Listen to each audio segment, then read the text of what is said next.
Connected हैं तो आपको वो सीरीज़ के अकॉर्डिंग समझना होगा। तो आज हम यही देखेंगे कि जो अलग अलग रियासतें थी, आपको पता होगा वैसे भारत जब आज़ाद हुआ तब भारत में छोटी बड़ी लगभग 563 रियासतें थी। अब इन सभी को भारत में शामिल करना, एकीकरण करना बहुत ही बड़ी समस्या थी, क्योंकि वैसे भी अगर आपको पता है, मैंने बताया था कि भारत विभाजन हुआ था, इसके साथ साथ पाकिस्तान एक अलग हो गया आज़ादी के साथ साथ। यानी कहते हैं ना कि गम भी है और खुशी भी थी आज़ादी के साथ। कैसे? क्योंकि एक तरफ तो आज़ाद हुआ भारत, खुशी थी, दूसरी ओर भारत का टुकड़ा हुआ पाकिस्तान बना। तो उस समय एक राष्ट्र निर्माण के सामने बहुत सारी बाधाएं आई थी, बहुत सारी कठिनाई और समस्या थी। तो इन्हीं समस्याओं को हम यहाँ पे इस लेसन के अंतर्गत पढ़ रहे हैं जो अपने सिलेबस में है। तो आज हम देख रहे हैं कि जिस तरह से बहुत सारी रियासतें थी, इनका एकीकरण हुआ था, तो कुछ ऐसी रियासतें थी जो बड़ी रियासतें मानी जाती हैं, मतलब मानी जाती थी उस समय, और उनका बाद में एकीकरण करने में थोड़ी दिक्कतें आई थी। तो उसमें आज पहले हम बात करें रियासत की हैदराबाद रियासत के बारे में हम पढ़ेंगे।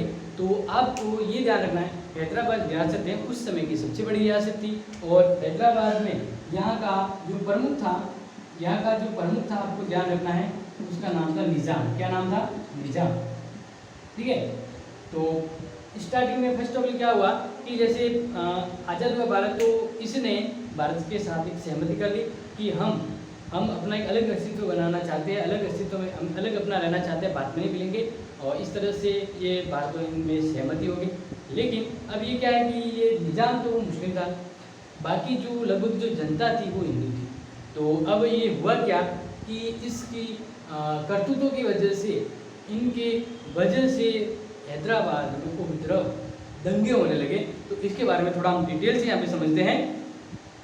तो आपको ध्यान रखना है कि जो हम बात कर रहे हैं हैदराबाद की, ठीक है ना, हम बात करें हैदराबाद की, तो आपको पता होना चाहिए कि उस समय कहाँ था।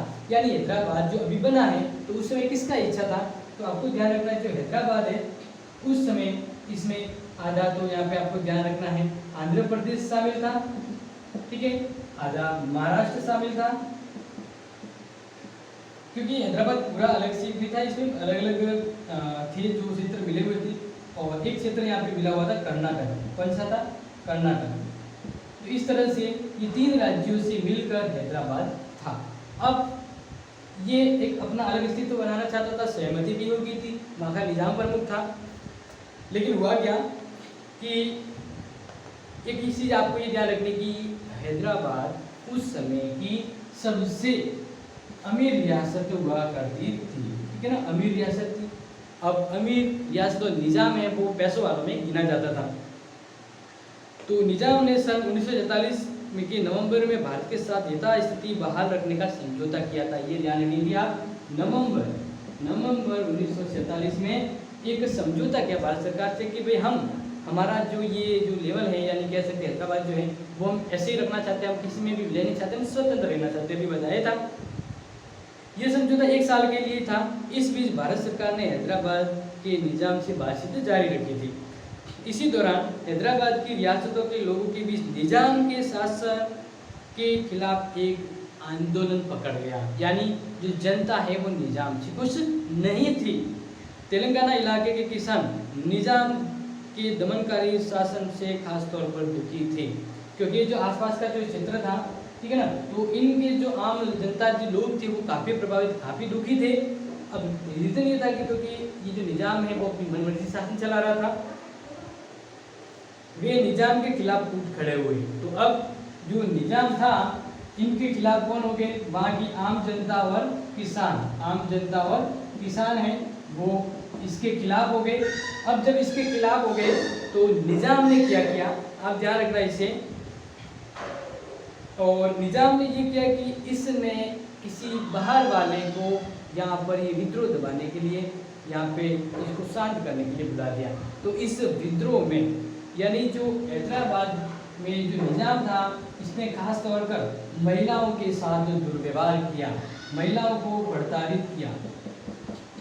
तो इस तरह से महिलाएं भी किसान आम जनता के साथ इस आंदोलन में शामिल हुई और हैदराबाद के निज़ाम के विरुद्ध हो गई। ठीक है, तो अब हम बात कर रहे हैं कि आंदोलन का जो रुख देखा, आंदोलन का जो ये प्रभावशाली रूप देखा, तो निजाम, ठीक है ना, तो निजाम ने क्या किया, निजाम ने, आपको ध्यान रखना है, किसी को बुलाया इस अपनी शक्ति को प्रूव करने के लिए। इसने क्या किया, किसी एक, यहाँ पे किसको बुलाया, तो मैं आपको बता देता हूँ, अर्ध सैनिक बल था, अर्ध सैनिक बल, ठीक है ना, अर्ध सैनिक बल, जिसको हम यहाँ पे कहेंगे रजाकार। क्या कहेंगे, रजाकार। मतलब ये सैनिक ऑथेंटिक सैनिक नहीं थे, ये ऐसे जो थे जो एक तरह से इनके खुद की एक मंडली थी। जो अर्ध सैनिक बल था, ये फेमस थे नहीं, ये कुख्यात थे, यानी कुप्रसिद्धि।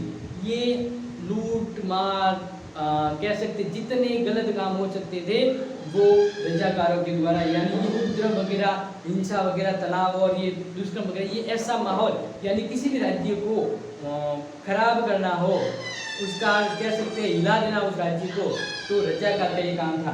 तो निजाम ने क्या कर दिया, जो अर्धसैनिक बल था इसको इनवाइट किया यहाँ पर और कहा कि आप मेरे रजाकार का कहा कि यहाँ मेरे साथ जुड़ो और इस आंदोलन को कुचल दो, लोगों को भगा दो, ठीक है ना, क्योंकि ये हैदराबाद मेरा है, निजाम ने ये कहा।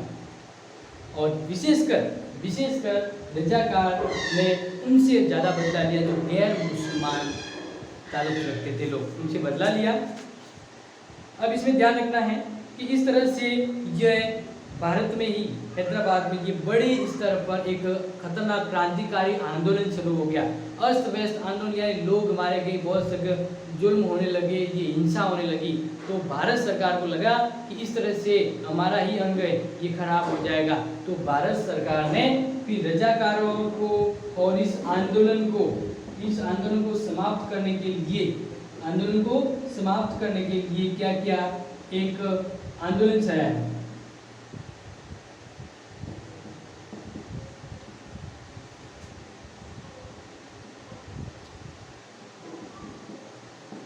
ऑपरेशन पोलो, ये आप ध्यान रखेंगे, ये ऑपरेशन पोलो है वो भारत सरकार के द्वारा, किसके द्वारा, भारत सरकार के द्वारा चलाया गया था। और इसके तहत आक्रामक कार्रवाई की गई और रजाकारों को वहीं पे खदेड़कर आत्मसमर्पण करने के लिए मजबूर कर दिया और निजाम ने हाथ डाल दिए।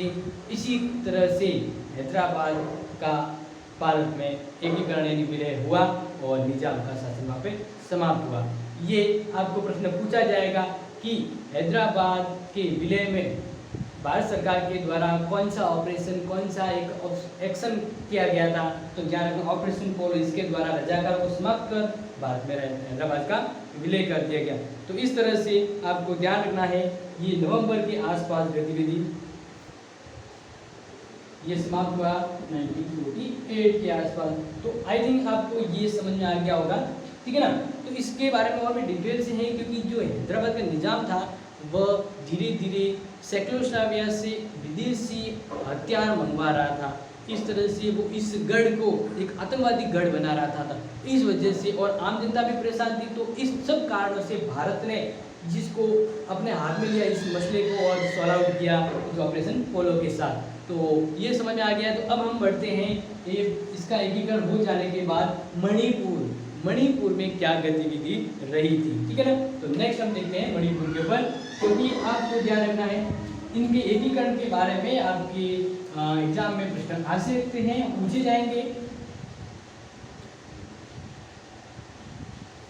तो ये आपको ध्यान रखना है,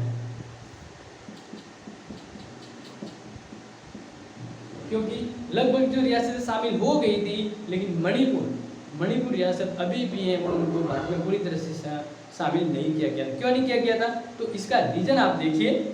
आज़ादी के संद रोज पहले मणिपुर के महाराजा, उस समय आज़ादी के बाद मणिपुर के जो महाराजा थे, उस महाराजा का नाम आपको ध्यान रखना है,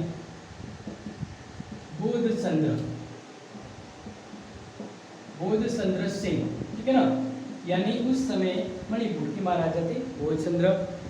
तो अब आगे ध्यान रखते हैं कि जब आज़ाद हुआ तो उस समय ये राजा थे। तो भारत सरकार के साथ भारतीय संघ में अपनी रियासत के विलय की सहमति पर हस्ताक्षर किए। इन्होंने, बोध सिंह ने सहमति पर हस्ताक्षर किए।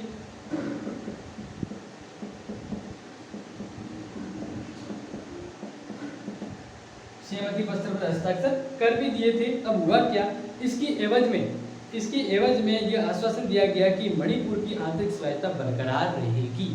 मतलब मान लीजिए कि जो सहमति पत्र है, ठीक है ना, ये भारत की ओर से था, तो वो सिंह ने इस सहमति पत्र को स्वीकार कर दिया और कंडीशन ये रखी गई, यहाँ पे एक अलग थोड़ा मतलब कहते हैं इसके साथ थोड़ी अलग तरह की कंडीशन रखी गई, मतलब अलग हुआ ये कि भूल सिंह ने कहा कि मैं भारत के साथ विलय को तैयार हूँ, लेकिन मेरे राज्य की स्वायत्तता स्वतंत्र रहेगी, मेरे यहाँ पर मेरा ही राज्य होगा, मेरा ही राज होगा, यहाँ पे सरकार दखल अंदाजी नहीं करेगी। तो इस तरह से हम भारत से जुड़े रहेंगे, लेकिन हमारा यहाँ का जो कार्य चलन है वो थोड़ा सा स्वतंत्र रहेगा।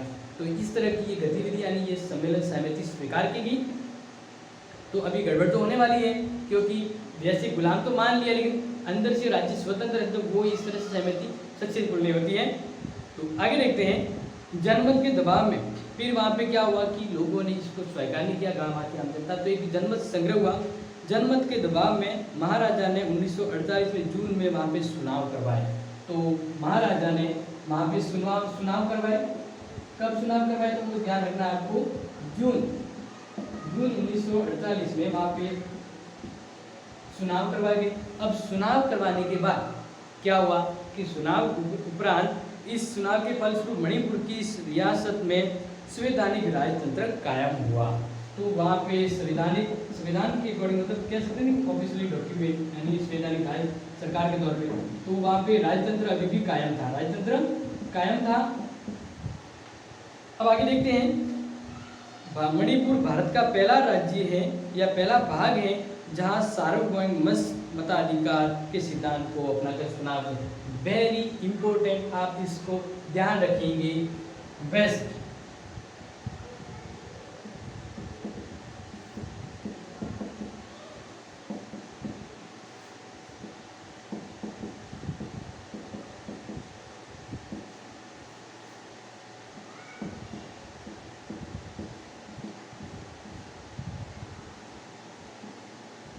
अब ये प्रश्न आ सकता है और आपको ध्यान रखना है, भारत का कौन सा भाग जिसने सबसे पहले लोगों को वयस्क होने पर सीधे तौर पे सार्वभौमिक मताधिकार दिया गया, यानी कोई भी भेदभाव नहीं रखा, वो अमीर गरीब ऊंच नीच कुछ भी नहीं।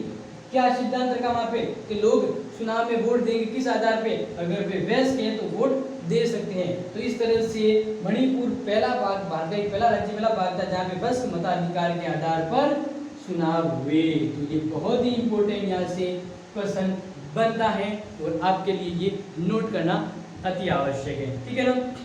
तो इस तरह से हम जब आगे बढ़ते हैं इस के तक, अभी तक ये शांत नहीं हुआ था माहौल।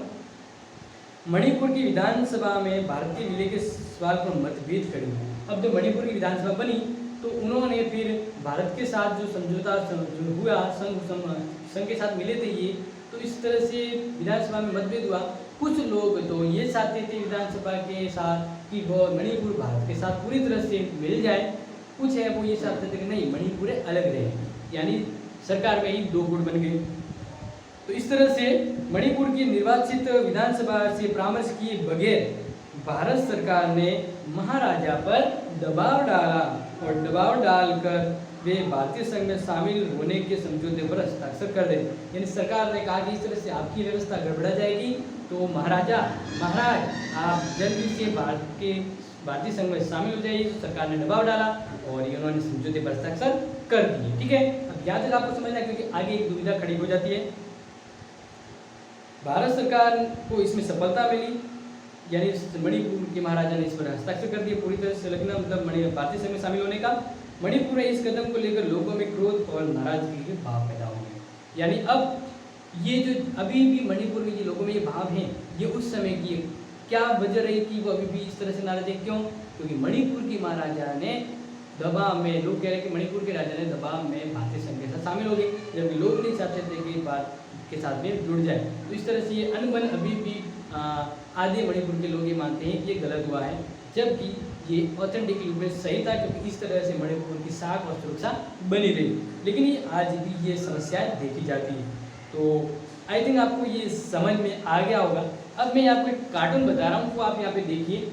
इस कार्टून में एक तरफ आपको दिख रहे हैं अम्बेडकर, कौन दिख रहे हैं? अम्बेडकर, सॉरी ये सरदार पटेल दिख रहे हैं, ठीक है ना, सरदार वल्लभ भाई पटेल, और दूसरी तरफ महाराजा दिख रहे हैं। तो मतलब इसमें ये एक कार्टून के तौर पे ये कहा जा रहा है कि राजा बैठे हैं गद्दी पर और पटेल जी कह रहे हैं कि आप बैठे रहिए आराम से, आपको हिलने की भी जरूरत नहीं है, बस आप अपने जो विदेशी अधिकार है वो हमें सौंप दीजिए। इस तरह से लगभग सभी बड़ी रियासतों को भारत में चप्पल यानी एकीकरण करने में भारतीय संघ ने बड़ी भूमिका निभाई थी, और इसमें सबसे बड़ा योगदान सरदार वल्लभ भाई पटेल का था।